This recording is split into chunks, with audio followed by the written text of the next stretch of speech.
Praise lord. బాగున్నారా? ఆయుష్ నిమ్మని అతడు నిన్ను వరముడగగా నీవు దానిని అతనికి అనుగ్రహించి ఉన్నావు. కీర్తనల గ్రంథం 21వ అధ్యాయం 4వ వచనం. భక్తుడు ప్రార్థించాడట, ఆయుష్ నీవు దేవా అని. అంటే మనం ఆయుష్ నిమ్మని కూడా అడగవచ్చు. ఇల్లిమ్మని అడుగుతున్నావు, ఉద్యోగం ఇమ్మని అడుగుతున్నావు. ఇల్లున్నా ఉద్యోగం ఉన్నా ఆయుష్ లేకపోతే ఉపయోగం ఉందా? ఈ లోకంలో నేను జీవించి నిన్ను ఘనపరచులాగున, నీ సాక్షిగా నేను బ్రతుకులాగున, నీ చిత్తం నేను నెరవేర్చులాగున ఆయుష్ నిమ్మని అడగండి. హిజ్కియా రాజు అక్కడ ప్రాంతంలో ఉంటుండగా సడన్గా ఒక వార్త అతని దగ్గరకు వచ్చింది. యెషయా గ్రంథము 38వ అధ్యాయం 1 నుండి 15 వచనం వరకు ఆ ప్రవక్త వచ్చి అన్నాడు, నీ అరికాల్లో పుండు పుట్టిందా అని అడిగాడు. అవునండి, పుండు వచ్చింది అన్నాడు. ఆ పుండు ఎప్పుడు పోతుందో తెలుసా అంటే తెలియదన్నాడు. ఆ పుండు నీ మరణంతోనే పోతుంది. ఆ పుండు పుట్టిందే నిన్ను చావకొట్టడానికి, నిన్ను చంపేయడానికి వచ్చింది. రాజ్యాన్నేలే రాజే గడగడా వణికిపోయాడు, కలవరంతో నింపబడ్డాడు. అప్పుడు ఈ భక్తుడు ఆ పరిస్థితిని ఎలా జయించాడు? ఆ మరణం అనే స్థితి నుండి ఎలా బయటపడగలిగాడు? చావును తప్పించుకోగలిగాడు ఈయన? ఎలా వచ్చింది ఈ శక్తి? ఎక్కడి నుండి పొందగలిగాడు? ఏ ఔషధాలు అతన్ని స్వస్థపరచలేదు, కానీ అద్భుతమైనటువంటి మార్గంలో అతని ఆయుష్ పొందగలిగాడు. ఆ సంవత్సరం చనిపోవాల్సిన వాడు ఎన్నో ఏళ్ళు బ్రతకడానికి కృప పొందాడు. ఆ అద్భుతమైన పనేంటో మనం తెలుసుకుందాం. యెషయా గ్రంథం 38వ అధ్యాయం 2వ వచనం.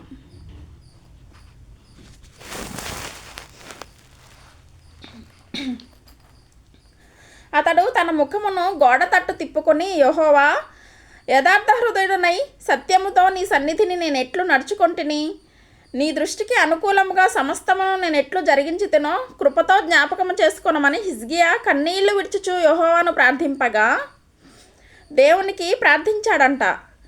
మీ జీవితం ఒకవేళ అంతానికి వచ్చినట్టుగా కానీ, ముగింపుకు వచ్చినట్టుగా కానీ, సమస్య తీరదు అని అనిపించినప్పుడు కానీ, నీ వల్ల కాదు ఈ సమస్య తీర్చుకోవడం అని నీకు అనిపించినప్పుడు కానీ, ఇక నా జీవితంలో ముందుకు సాగలేను, సాధించలేను అనేటువంటి బలహీనమైన ఆలోచన నీకు వచ్చినప్పుడు, కలవరం నీకు కలిగినప్పుడు ఈ భక్తుడు చేసిన పని నువ్వు చెయ్యి.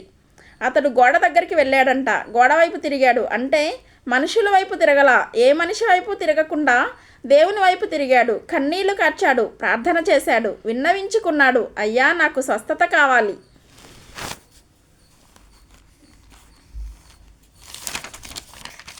నాకు విడుదల కావాలి, నాకు ఆయుష్ కావాలి అని ప్రార్థన చేశాడు. ఆయుష్ నిమ్మని అతడు అడుగగా నీవు అతని మొర ఆలకించావు.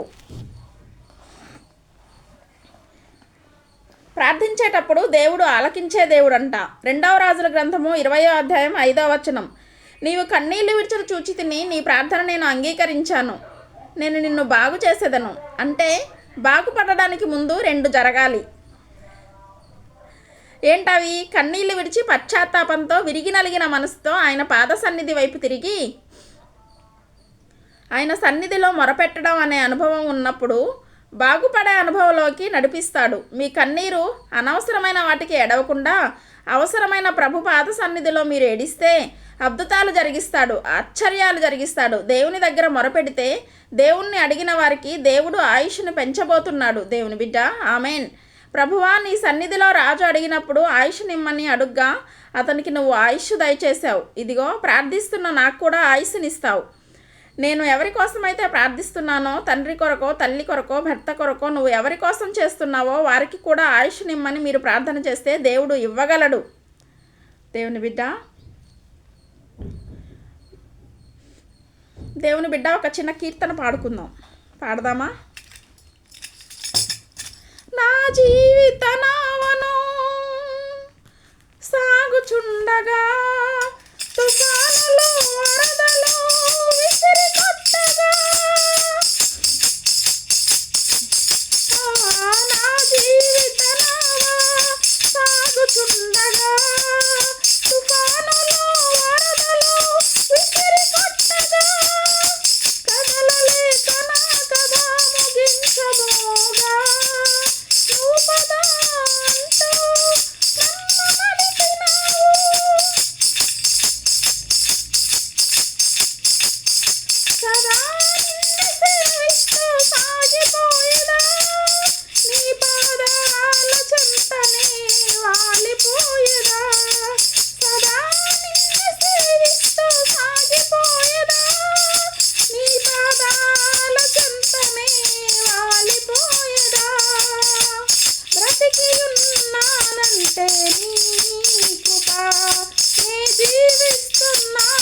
ఉన్నానంటే నీ కృప, బ్రతికి ఉన్నానంటే నీ కృప, నీ జీవిస్తున్నానంటే నీ కృప. ఏ యోగ్యత నాలో లేదు, ఎంత భాగ్యమునిచ్చావు, పరిశుద్ధత నాలో లేదు, నీ ప్రేమను చూపావు.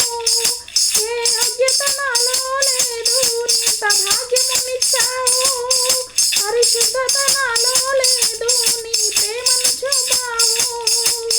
యేసయ్యా, నా యేసయ్యా, యేసయ్యా, నా యేసయ్యా, బ్రతికి ఉన్నానంటే నీ కృప, నీ జీవిస్తున్నానంటే నీ కృప. హల్లెలూయా. ప్రార్థన చేసుకుందాం.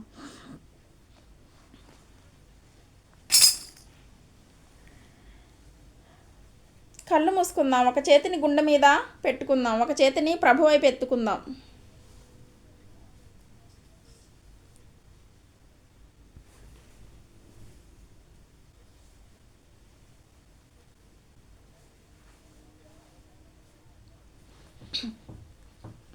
ప్రభువా, ఈ లోకంలో ఎన్నున్నా నీ కృపలో మేము బ్రతికేలాగా ఆయుష్ను దయచేయండి. గట్టిగా అడగండి. అయ్యా, నువ్వు ఇచ్చే ఆయుష్ మాకు కావాలి, నీ కాపుదల మాకు కావాలి,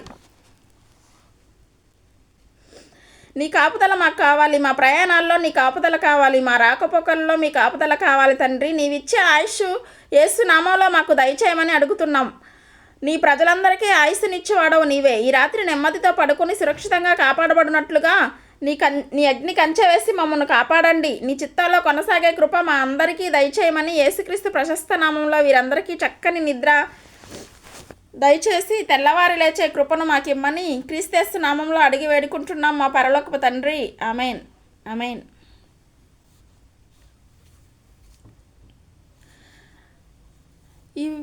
ఈ వాగ్దానం మీతోనే ఉంచుకోకుండా లైక్ చేయండి, షేర్ చేయండి, అనేకులు ఈ యొక్క ఛానల్ సబ్స్క్రైబ్ చేసుకునేలాగా తెలియపరచండి. సబ్స్క్రైబ్ చేయని వారు కూడా సబ్స్క్రైబ్ చేయండి. God bless you.